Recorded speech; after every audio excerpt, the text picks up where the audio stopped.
At a wedding we went to, my wife murmured to her pal that she'd still choose her former boyfriend over me. I stayed silent, but I caught every syllable. Let me paint the picture. We were at my cousin Mike's wedding last Saturday. Stunning service, free-flowing drinks, the full package. My wife Lisa and I had been hitched for 6 years. We were seated at table 12 with her university buddy Amanda and Amanda's spouse Steve.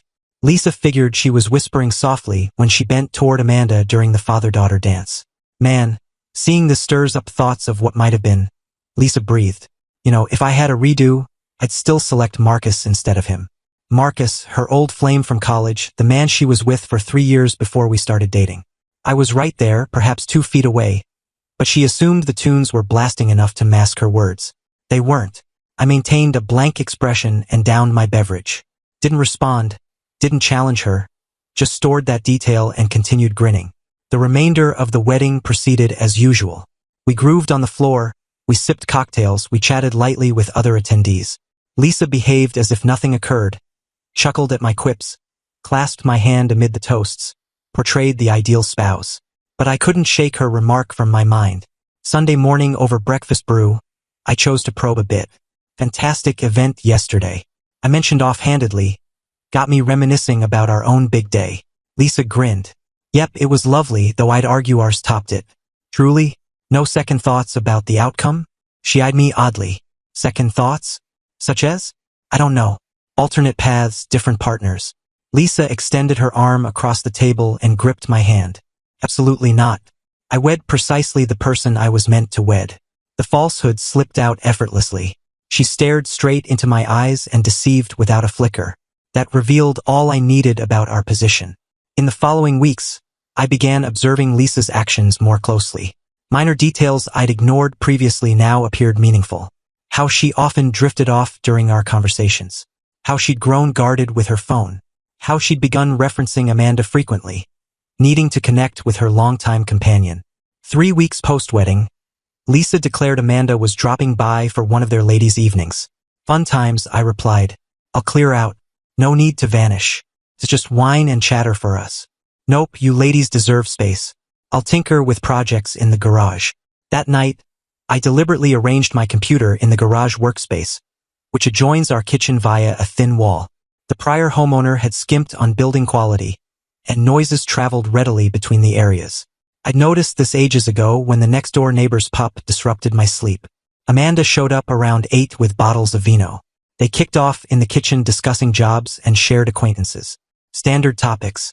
But as the alcohol took effect, Amanda guided the talk toward romances. So what's the deal with you and Fine? Same old. That lacks excitement. Lisa exhaled. Nothing's actually wrong.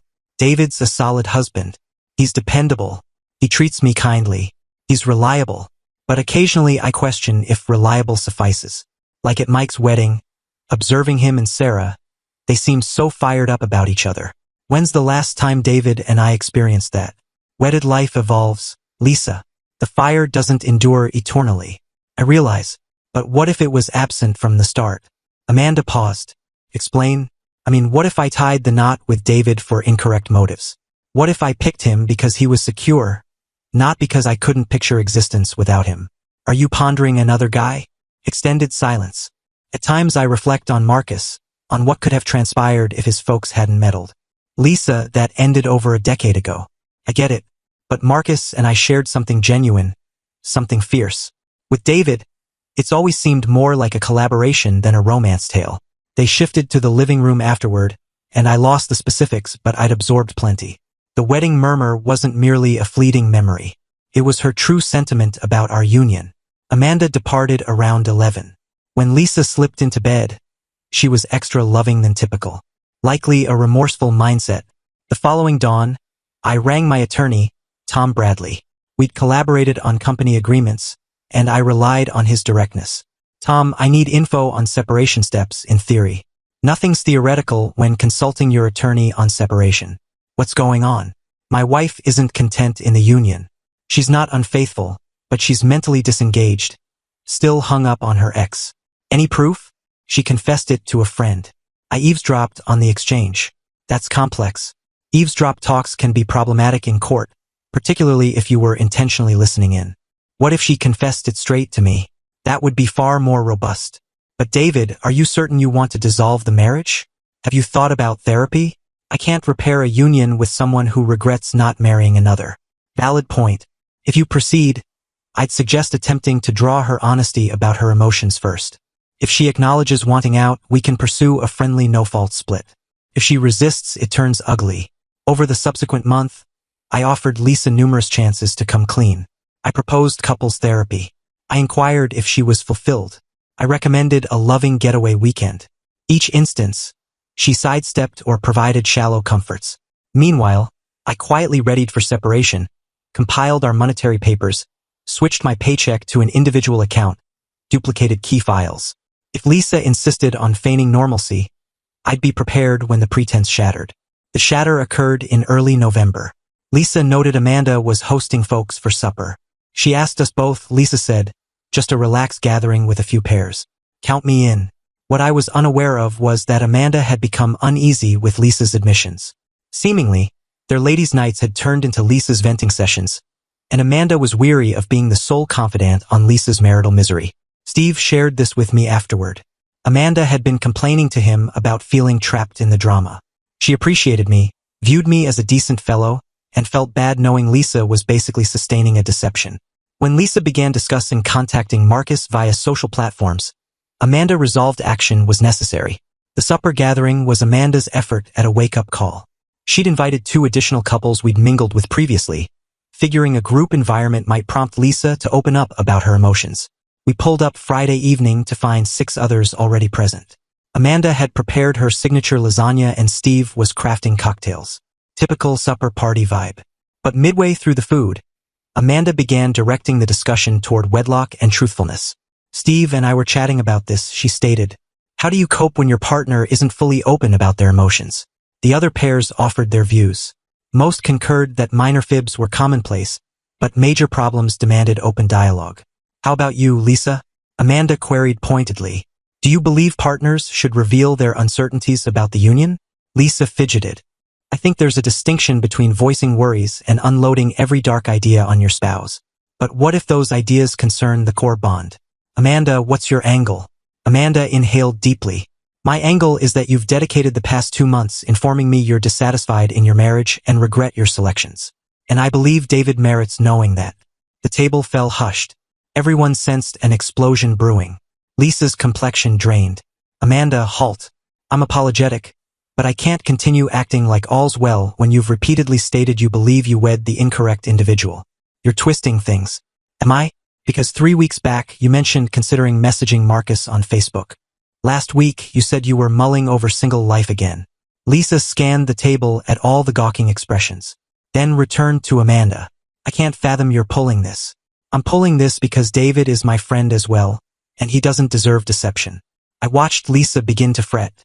"Amanda, those were confidential talks, and they ought to have been talks with your husband, not me."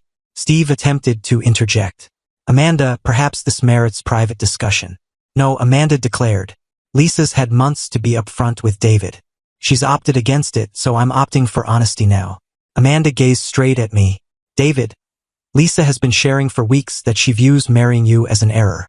She says you're a fine man, but you're not her soulmate. She's been discussing reaching out to her former boyfriend Marcus, pondering what might have unfolded if they'd remained together." Lisa rose suddenly, tears welling.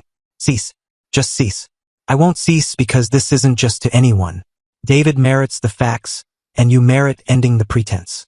Lisa eyed me with pleading in her gaze. "David, she's overstating. Yes, I've harbored some uncertainties, but every wedded individual does at times." "Uncertainties about wedding the correct person?" I questioned softly. Lisa began, then halted. She surveyed the table at all the onlookers, then back to me. "I don't know how to reply to that." "Of course you do, it's a simple yes or no." Lisa slumped back down, sobbing intenser now. The other supper attendees were attempting to act oblivious, but in such a compact space there was no seclusion. "Yes," she murmured at last. "Yes, at times I ponder if I wed the right person." "And Marcus? Planning to message him?" Lisa dabbed her eyes. "I viewed his Facebook profile. I considered contacting, but I refrained. Because you chose against it or because you lacked the nerve yet?" "Because I recognized it was improper." I reclined in my seat.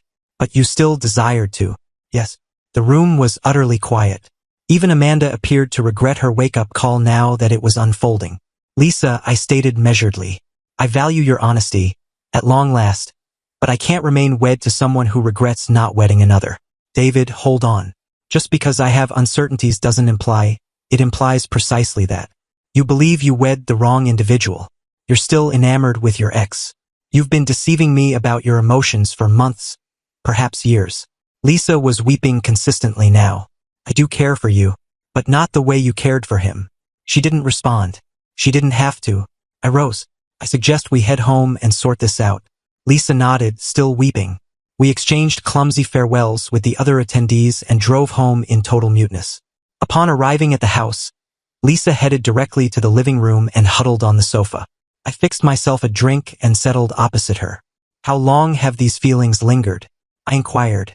I don't know. Perhaps always, somewhat. But it intensified after Mike's wedding. Observing him and Sarah, witnessing their gazes, it highlighted what's absent between us. Why not inform me? What could I have said? Hey darling, I think I wed you for flawed reasons and I'm still enamored with my ex-boyfriend. Yes, precisely that, because then we could have addressed it or concluded it truthfully, rather than you sustaining a deception and forcing me into one too. Lisa peered at me amid her tears.